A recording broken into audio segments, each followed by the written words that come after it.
So today we are going to make a Sheets and Giggles mask using the sheet set that was provided by us generously. Now, the first most important thing we're going to do is we're actually going to start by harvesting the elastic from the fitted sheet set. As you can see, I'm cutting the hem of it and then I'm just going to start tearing, because the minute I start tearing, it's going to completely expose that. And then later we'll clean up the elastic and it'll be able to use. So this is a long and laborious process, so be sure you have your favorite songs. Now next we're going to get out our fabrics. We're going to make both a full Sheets and Giggle mask and one with a front pattern. Now the Sheets and Giggle mask, we're going to cut the hems off of any of the flat sheets. So for instance, I have a pillowcase right here, and you can see I am slowly just cutting that part off. We won't be able to use it. Now, after we've done cutting that, we're going to take the iron and we're going to press the fabric. Now this is important because when we're tracing our patterns, we don't want there to be any jumps in it, and we want to make sure that we are cutting as neatly as possible.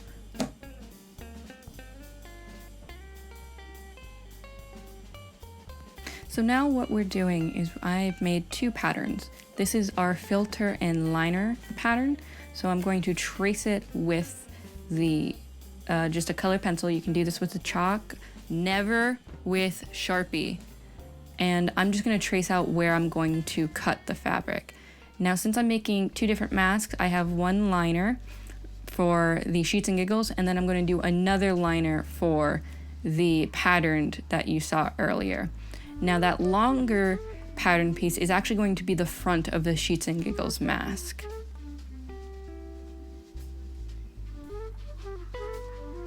Now I'm taking muslin fabric. This is a very soft, breathable fabric, but it does need a little bit of structure. So I'm gonna go press that, and that's gonna be our filter layer for both types of masks. So I'm taking that, again, that smaller pattern piece, and I'm just tracing it out so I know where to cut.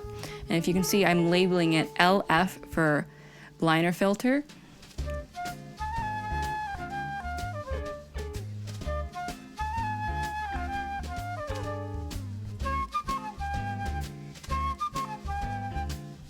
Now I'm going to cut them out strategically. There's going to be fraying, don't worry about that. It happens, and since we are going to turn our masks inside out, you actually won't see any of the harsh edges.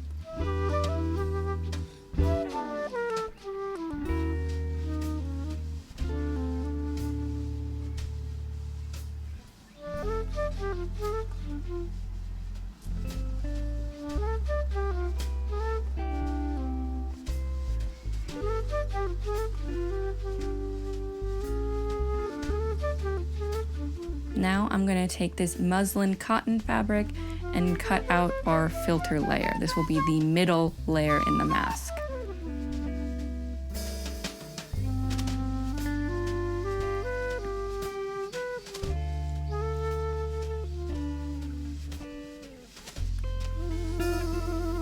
Next, I'm going to take this beautiful pattern. This is for our Calavera mask, and I'm going to turn it inside out.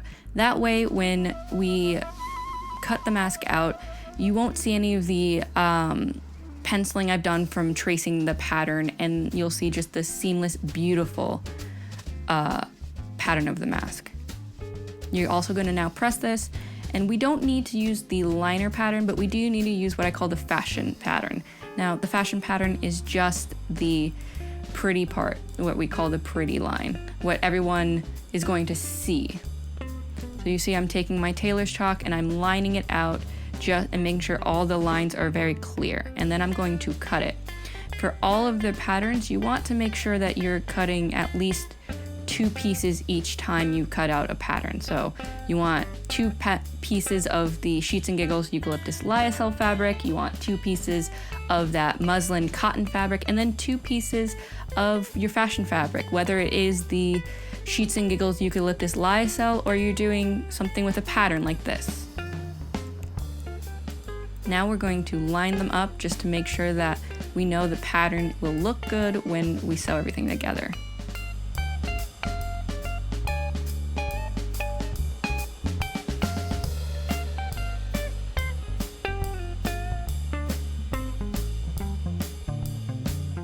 now we're gonna make sure everything's lined up. As you can see, we're gonna take that shiny soft side of the pillowcase and we're going to flip it inside out. That way when you sew everything, you are then going to take that muslin cotton layer and put it on the outside. We want that to be the inner layer.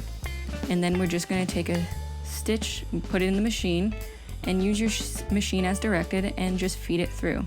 For this one, we are using either a zigzag or a single stitch. If you're using some of a more stretchy fabric, then I would recommend a zigzag, but if you are just using the eucalyptus lyocell and cotton, a single stitch will hold.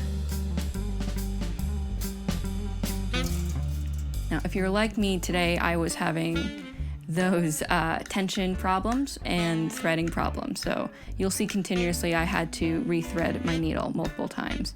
It's frustrating, but keep at it. Once you get to know your machine, it will be a lot easier. So now I am just cleaning up the excess. Now I'm going to flip it inside out just to make sure that it's all even when I pull it through. You are going to take your finger and on that edge you just stitched together, I want you just to scratch at it, just to make sure that the stitch is strong enough.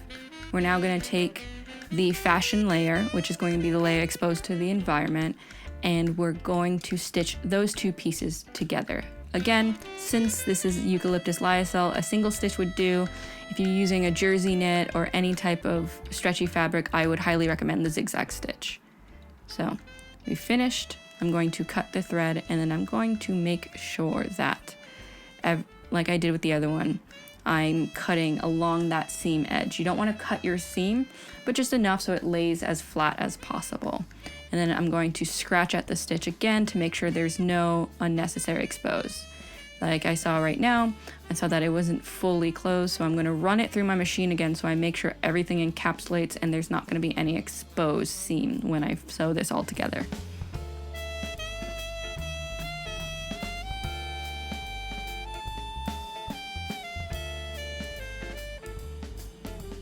So now I'm going to press each piece so I know where everything is, just to flatten everything out.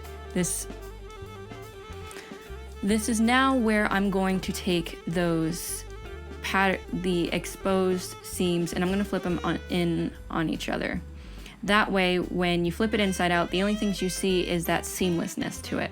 You're going to line up everything so then you're not wasting any of the cut fabric you did.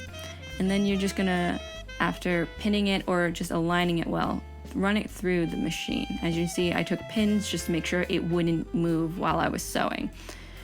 I recommend that you sew, make sure everything lines up after a few stitches and keep going.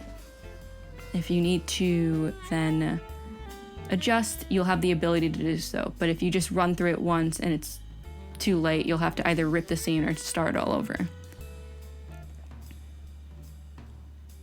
So you're gonna do that along the long edges, so the top and bottom of the mask. Once you've sewn those together, you're gonna take your pins out and you're gonna just slowly cut off any of the excess around the seam. That way it's gonna lay as flat as possible and it's gonna give that nice finished look when everything's turned inside out.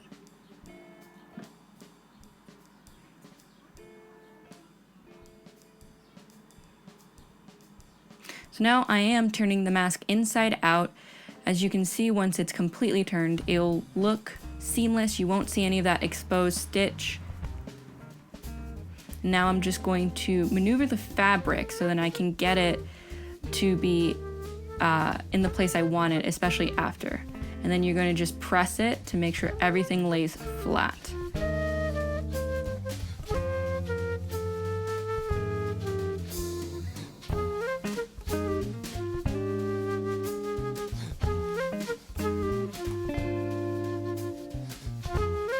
Now I'm just folding in those exposed pieces of fabric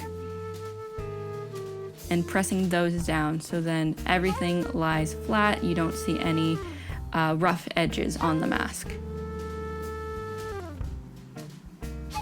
Now I'm just taking my thread cutters and I'm just cutting along that.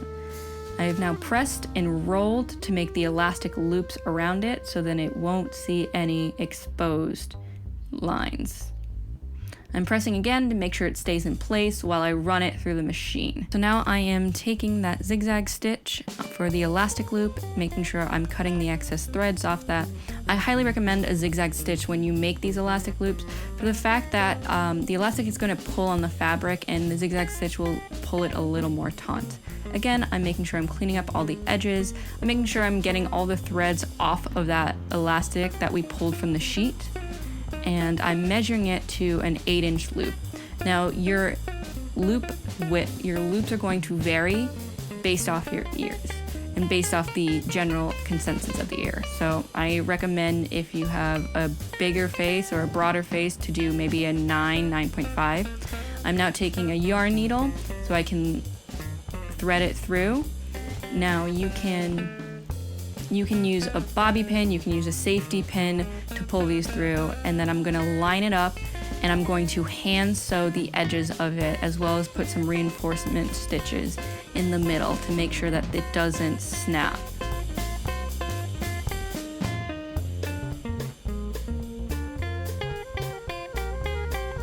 You wanna do that on both edges.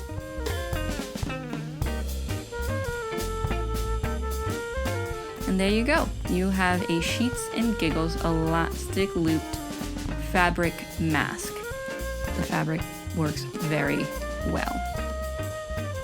So now it's the same steps, but now I'm just taking that front fashion fabric and I'm stitching the two together.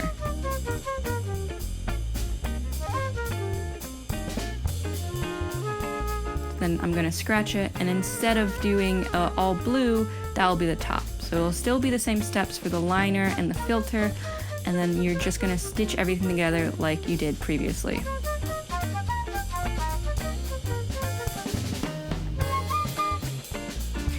And then you'll see that it creates a beautiful calavera. So I want to make a personal thank you to Sheets and Giggles for donating all of these sheet sets that we can use to help protect our frontline workers. It can either be an entire blue or you can make a wonderful pattern. Thanks guys, and everyone stay safe out there.